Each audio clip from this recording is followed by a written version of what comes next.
Are you out of counter space in your kitchen?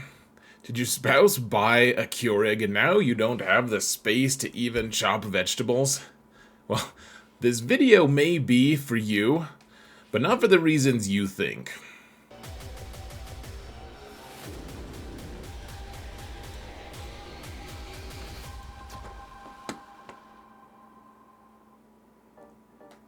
Hello everyone, and welcome to another episode of Xaereth Prevails. Today we've got counters from the current 3v3 season. There's a lot of crazy meta stuff, but we managed to wend our way through a crazy defense last night, and I'm going to show you what teams I used. There's some pretty cheap ones, some of them that are maybe a little more expensive, but they're good times, guys. If you want to know what teams I'm placing on defense and offense, go check out one of these videos. I'm going to put them all linked in the video description.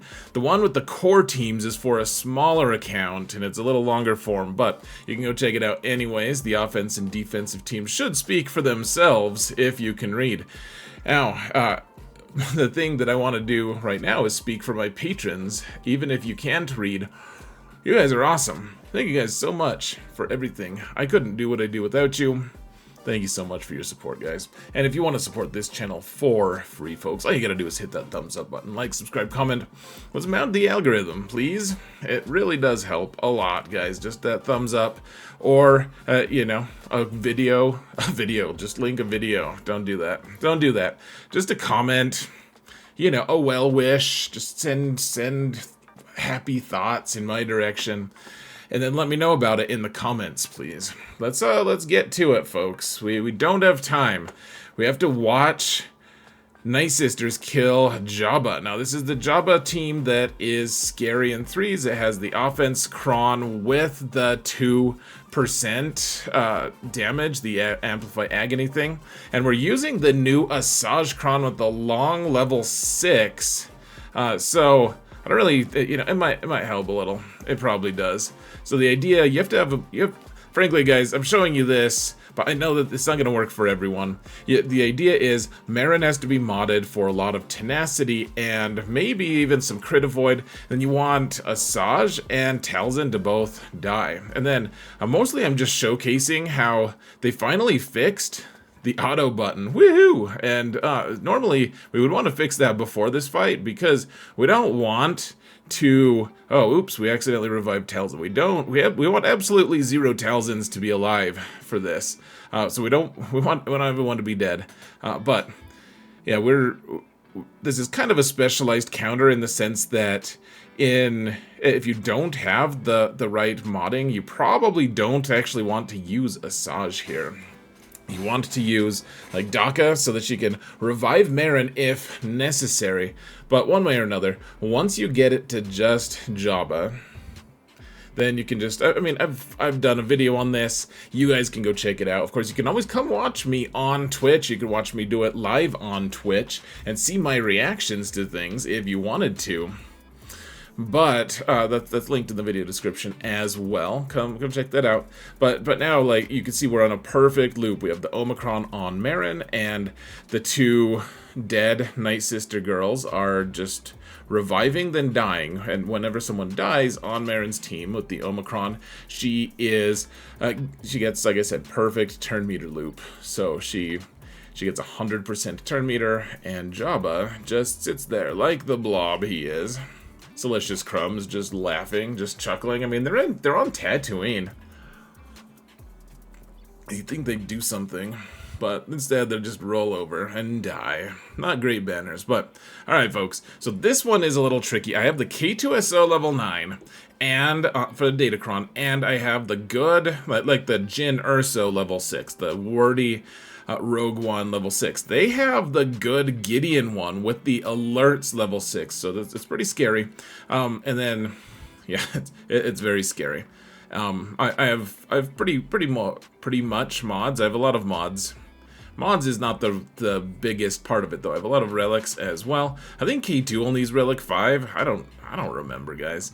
But one way or another, we're just trying to we're going to be reducing their turn meter quite a bit. Every time you get rid of the taunt from K2SO, they lose 50% of their turn meter, which of course heals them and everything, so you don't want to drop their turn meter too much. But on the other hand, you can see how Moff Gideon is just doing his AoE spam.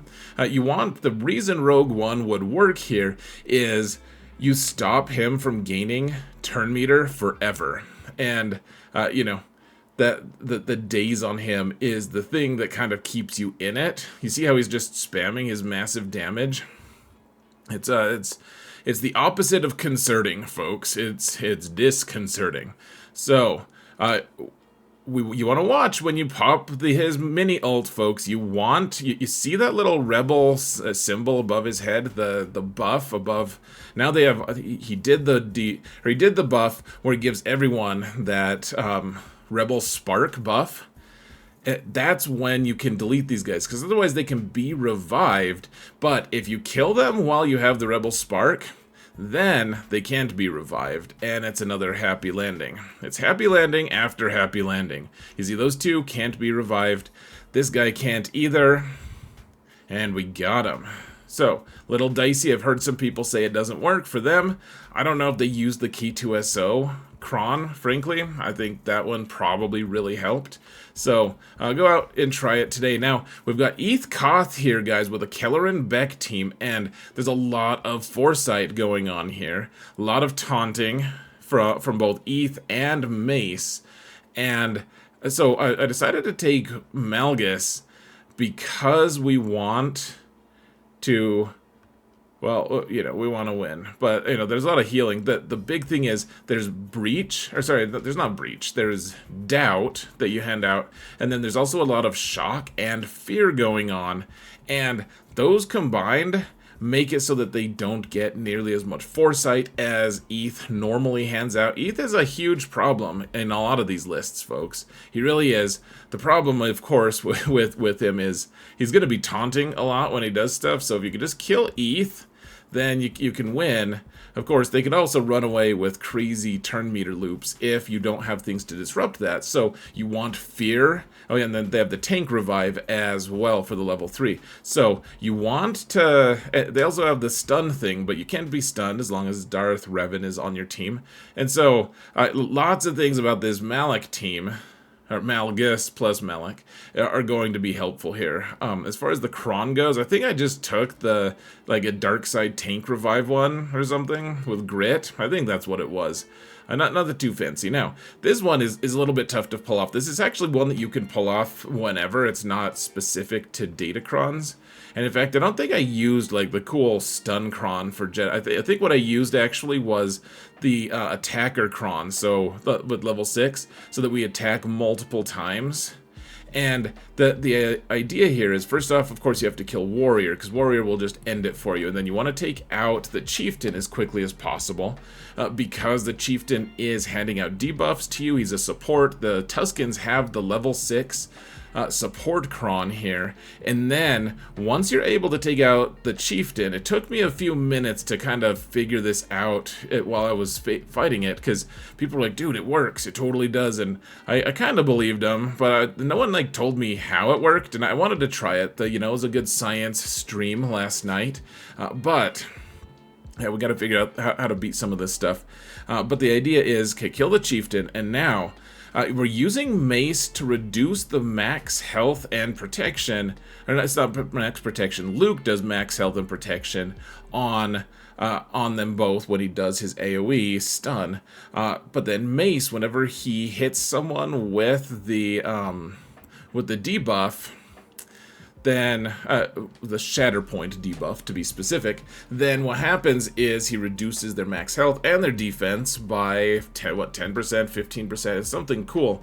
The problem with this is, the thing that I didn't notice is there's one Tusken Raider who is there, like he's, you know, the permanent Tusken Raider, so to speak. He's there with the Omicron, and you have to kill both of them at the same time with your AoE, and so the other one is a summon, so whenever you kill him, you just get a new one based on the stats of the original Tusken Raider that spawned. And so you can see the original Tusken Raider is slowly just being dropped down to like no health and defense. But every time you kill the summoned Tusken Raider, he comes back with full health and protection that he would have spawned with. And so the idea here is, you get the Tusken Raider himself, like the original Tusken Raider, to, you keep melting him so that you can just kill him with one hit. He's like at 1 defense or something, right? Like 1 hit point. See how few they have?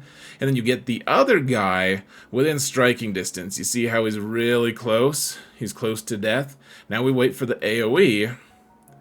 And this he healed himself a little, so it didn't quite work. But now, let's just take this guy out. So it's going to take a while to loop around again, because we don't have any other AoEs. But one of the guys is super easy to die. So as long as you guarantee that the summoned guy is also going to die to the AoE, you can do it. So we did it. We got there, and another happy landing with a full minute to go at that. Now let's use Cere with Malicos, and unfortunately, guys, we had this wonderful moment in time where people weren't putting Nest with Rey. That was such a good time. Oh man, I loved it the most. But now they're putting Nest with Rey, and so we can't use just Starkiller. EP Starkiller is dead to us, doesn't work for us. So now Nest is just going absolutely crazy, and so we've got to use Starkiller with Cere Malicos. Unfortunately, still not great banners, but I think it'll be a fairly consistent win. Now you see that we're using Bane to fight this Quadme team, and they're all all the Omicrons, all the relics, all the everything. This is with the Master Qui-Gon cron that they have, which is about as dangerous as the support cron for level 6, I would say, give or take. But the idea is we have the attacker cron, which is bad. Normally you kind of want Darth Vader to go, but you want to do the dispel AoE first with Bane, because he gets a ton of turn meter from that. Or no, sorry, not the dispel one. You want to do the increase cooldowns, even though you don't actually get to increase cooldowns. Now, everyone, we start Merciless Massacre. The problem is, because it's the attacker cron, if Vader crits, which is likely, he's going to attack again, and that'll stop Merciless Massacre. So you'll wonder why. But you just want to get ability block on as many people as you can. And remember, with Bane, you can just choose your target. You don't have to hit anyone who's taunting. Okay, so then, of course, Vader died, and that's fine. And then Qui-Gon died, and that's even more fine, I would say. Now, I was a little sloppy with who I was targeting for my second hit, so because I just forgot that I was gonna get a second hit. So I killed the Handmaiden for no good reason. But at this point now, Obi-Wan's gone, and we're good to go. Okay, so now we're doing an old school counter, folks. So Kenobi with Cat and Plo with a Plo cron is gonna be really good. They have the stun cron on them at level 6 on them. It's really strong. So I'm just using an old school thing where I just have an attacker cron, and Supreme Leader Kylo is just gonna stun lock Plo until we win. And meanwhile, they're going to just slaughter Zombie and Daka as much as they can, and we're going to just not, we're going to feel bad because our ult is so far away, seemingly, and they've already popped their ult, though you'll note that it was actually a short, or like a small ult. For whatever reason, Kenobi was like in panic mode. He's like, I gotta get my ult. But Plo is going to assist every time that he can, but of course, even if they try to dispel him, they can't because of Supreme Leader Kylo's undispellable awesomeness. And now we actually have our own ultimate ready. So let's do one more stun, get rid of, okay, they popped their savior on us, so, okay, one more AoE, I guess, so then, we're not in any danger with Kylo. I would probably pop the ult if I ever felt like, if they put the healing immunity stuff on me, I would probably get out of there in terms of, you know, I would pop my ult, but just trying to ramp as much as possible here. It's done wonders, and I mean I think Daka has one more life, but we ended up killing Kenobi and all as well. Now, do you guys want to use your Gunga? You could put them on defense, and they actually are pretty scary still with the support cron. But you have to make a weird decision, because you get a tank, and that's going to protect your shield generator, or you're going to have to like add someone who, like, you add Tarpals so that he can, you know, ramp his damage. You need someone, if you use a support cron, you need an attacker to benefit from it, and Jar Jar's not an attacker, Boss Nasla's not an attacker, so you either have to get a shield guy, and then you don't have an attacker to benefit from the awesome stat cron, or you can take yeah, you can take an attacker like Tarpals. Instead, I've just gone on offense here, and I think I am taking Tarpals. We're attacking a trench team. They have the Watt cron, so Watt's going to revive them as soon as possible, of course. And, of course, by the way, I should mention, my opponent had way better mods and datacrons than me across the board. So, fairly scary situation.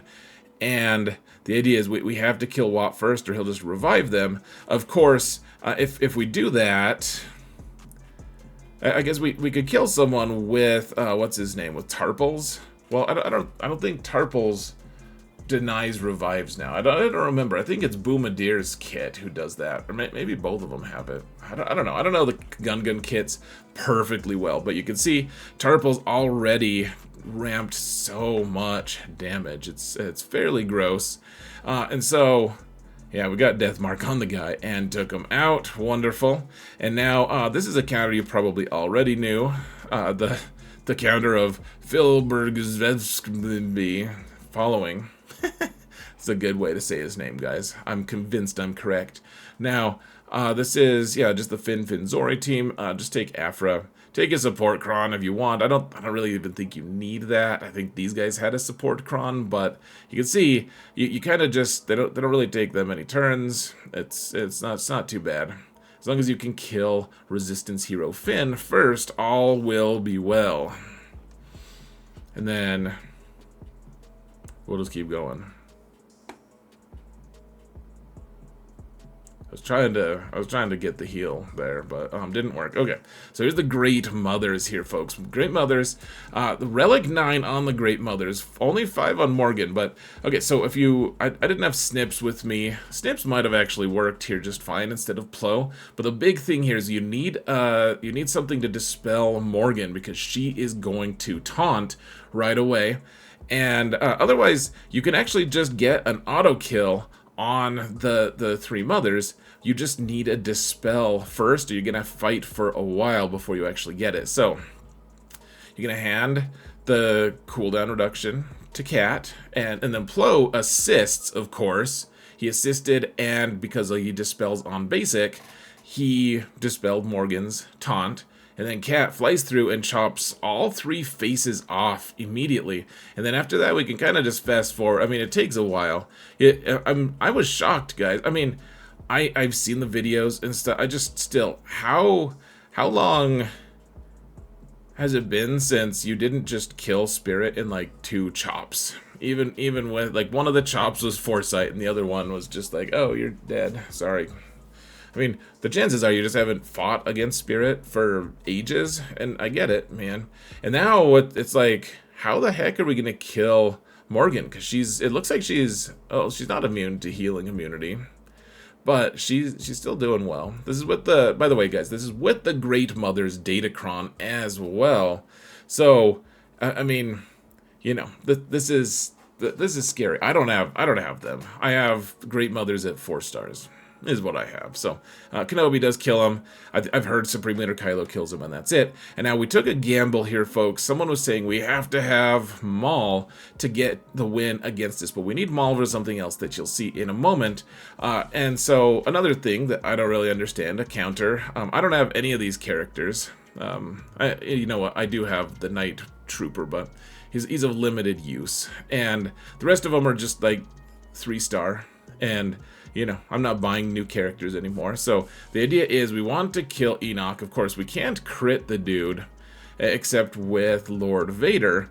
And but the thing is, we're using a tank cron from Royal Guard, and the tank cron also has the revive for it, as the tanks get to revive cron on the level 3. And so when Royal Guard inevitably does keel over, even though he's relic 8 here, he gets to revive right away, which is great. Now if you can kill that dude, which we did, wonderful.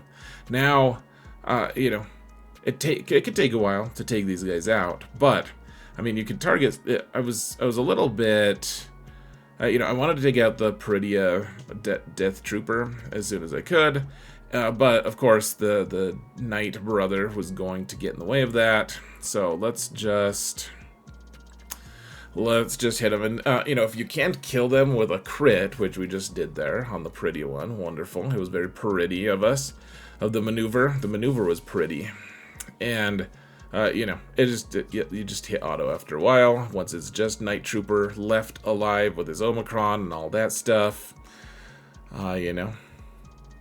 And so, Lord Vader, no Maul here. Just Thrawn and Royal Guard.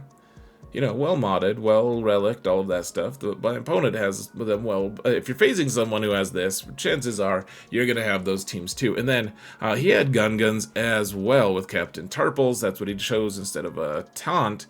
And so we're going with the we're going with the Garcron with Maul here.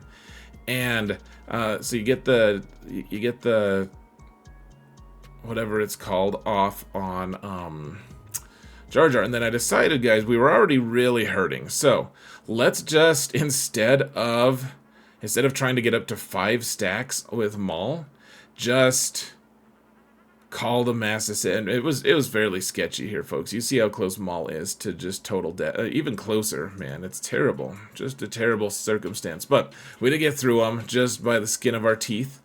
And, okay, so we did. I failed. I used a Bando Han Chewie team to come in and try to snipe out the relic. They only had relic 5 on Kyle Katarn, and it didn't work. It wasn't even close. You can see there's Luthen here, and that summons the guy. So instead, we're using Bo-Katan with Sabine, just so I can make sure I'm getting turns. And you know, of course, we have to shoot the worthless guy there. Commander Worthless guy, I suppose. And then finally, we did manage to just burst down all these guys. Hey, yay! You know, it's not bad. It didn't suck. So we got them. And let's see, is that it? Yeah, that's it, folks. So I hope that was helpful. There's timestamps, of course, for all of these. Go check them out. Go check out the videos that I linked before. Don't forget to hit that thumbs up button, subscribe, comment, do all the things to mount the algorithm, folks. I hope this was helpful. Thank you all so much for watching, and remember that in all things, Xaereth prevails. And honestly, guys, I hope you do too. Take care.